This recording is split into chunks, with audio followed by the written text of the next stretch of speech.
ano. Seja bem-vindo a mais uma aula de ciências. Eu sou a professora Vivian e o tema de estudo nosso hoje está na atividade 3 de vocês do caderno pedagógico do segundo ciclo.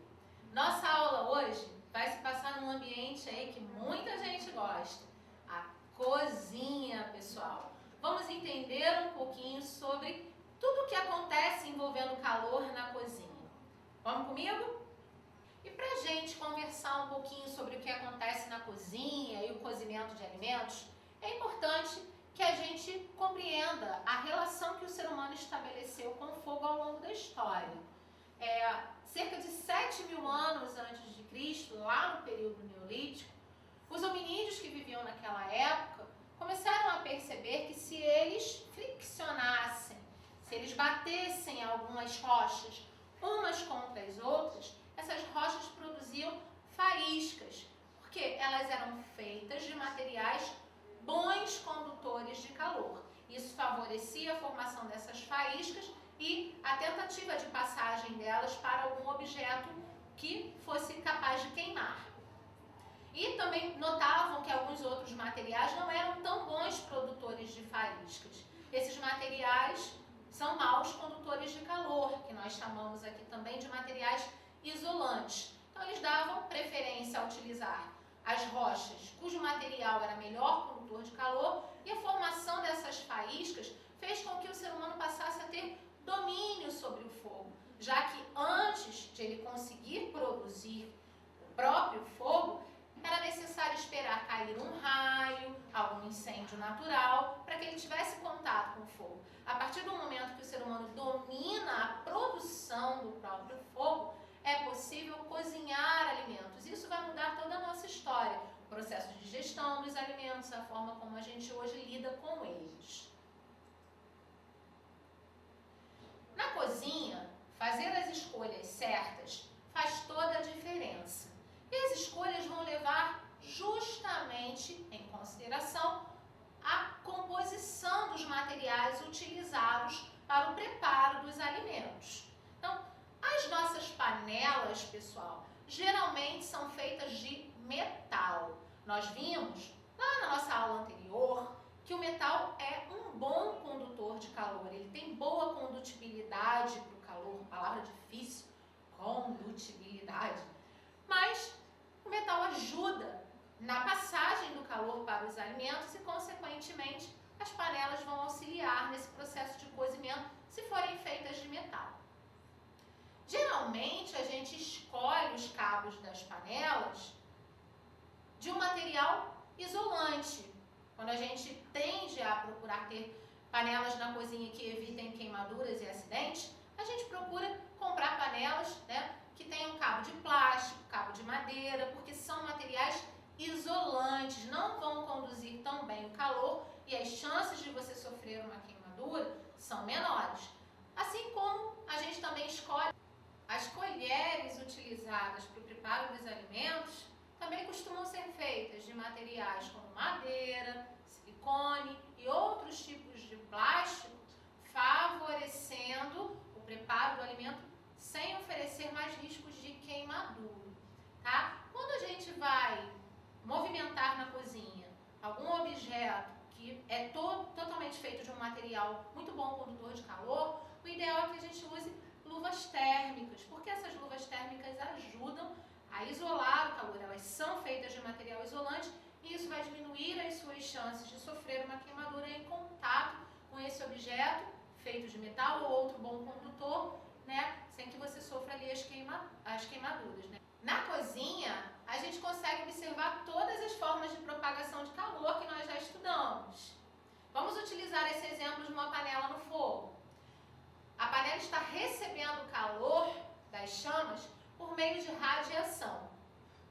Esse calor vai ser passado da panela para o líquido por condução. Atenção, a panela está em contato com o líquido, vai passar o calor por condução. E dentro da panela, esse líquido, ele vai passando o calor por convecção. Vamos lembrar da convecção. O líquido mais quente vai subir, o líquido mais frio vai descer, é aquecido, sobe novamente e assim sucessivamente. No cabo da panela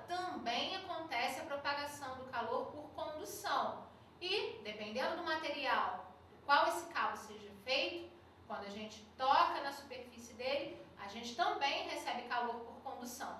E é por conta disso que podem acontecer as queimaduras aí durante o preparo de alimentos. Por isso a gente tem que ter bastante cuidado. Um outro exemplo que eu trouxe aqui para vocês é de quando acontece do óleo ou outra coisa qualquer que estiver dentro da panela, acontece de pegar fogo, né? Talvez já tenha acontecido na casa de vocês, ou vocês tenham visto algum exemplo de situação em que acontece isso. As chamas que estão ali na parte baixa da panela, elas conseguem entrar e você vê toda aquela labareda se formando ali dentro. Costuma acontecer muito com óleo quente, né? E aí as pessoas tendem a correr com a panela para levar para baixo da torneira. Pessoal, isso é extremamente perigoso. Não façam isso jamais. O que a gente deve fazer numa situação dessa? Pegar uma tampa ou um tecido grosso, alguma coisa que vá abafar a chama. Eu preciso fechar a panela. Por que eu preciso fechar a panela? A partir do momento que eu fecho a panela, eu impeço a entrada de ar. E se o ar não entra, não vai ter oxigênio ali dentro para ajudar na manutenção das chamas. Lembram da nossa aula lá atrás, em que eu acendi uma vela e mostrei para vocês que quando eu colocava o copo ali sobre a vela, o fogo apagava? Então, se não tiver oxigênio, as chamas não se mantêm ali. E aí, por conta disso, se você fecha, se você abafa e aguarda, com o término da quantidade de oxigênio dentro da panela, o fogo vai apagar. Então fica a dica aí para evitar acidentes. Se a gente levar essa panela e ela estiver com óleo para baixo da torneira, a água vai espalhar e os riscos de um acidente mais grave são muito maiores, viu, gente? Fica a dica. O que acontece no nosso corpo quando a gente toca em um objeto quente acidentalmente? Que é outra coisa que pode acontecer aí na cozinha, né? E nós já vimos o porquê. O nosso corpo, ele está preparado para emitir reações que nós chamamos de ações reflexas. Então, quando eu toco, por exemplo, a superfície quente de uma panela e retiro a mão imediatamente, meu organismo ele está promovendo uma ação de defesa para impedir que o meu corpo continue numa situação de risco e eu tenha uma lesão maior. Nós chamamos essa ação de ação reflexa. E ela envolve uma parte do nosso sistema nervoso, que é o que eu quero que vocês compreendam um pouquinho aqui. Quando a gente toca na superfície quente da panela, a gente recebe um estímulo. E esse estímulo, ele gera um sinal nervoso que é levado até a nossa medula espinhal, tá, pessoal? Que fica aqui, ó, no centro da nossa coluna. Esse impulso é levado, esse estímulo é levado para lá por neurônios sensoriais. Esses neurônios encontram outro tipo de neurônio ali. Neurônio é uma célula do nosso sistema nervoso, tá? E esse outro neurônio vai informar a neurônios motores para retirada da mão. Então, ó, a gente percebe o estímulo pelos sensoriais, que percebem sensações. Esses sensoriais lá na medula passam o estímulo para os neurônios motores e os neurônios motores, ó, provocam a retirada da mão imediatamente daquela condição. Isso acontece para que a gente não sofra acidentes mais graves, tá, gente? É uma ação do nosso sistema nervoso de defesa mesmo do nosso organismo a possíveis acidentes e condições mais perigosas ali que podem acontecer durante o processo de preparo dos alimentos. Continuando o nosso papo na cozinha, não é só com panelas que a gente cozinha, né, pessoal? Quando a gente precisa de uma refeição mais rápida, uma coisa mais dinâmica, a gente pode usar, por exemplo, o micro-ondas. No aparelho de micro-ondas, o preparo do alimento ele se dá de uma forma um pouquinho diferente do que acontece lá no fogão, usando a chama. O micro-ondas, ele emite ondas eletromagnéticas que vão provocar no alimento a agitação das partículas.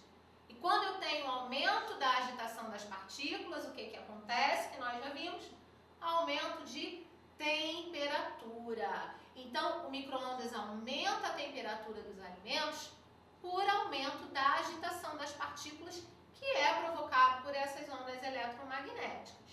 Bom? Então, fica aí a dica. Geralmente, alimentos secos não aquecem bem no micro-ondas. Por quê? Porque essas ondas eletromagnéticas, elas costumam provocar a agitação das partículas de água. Então, por isso que quanto mais hidratado menores e maiores as chances dele ter aumento de temperatura num aparelho de micro-ondas.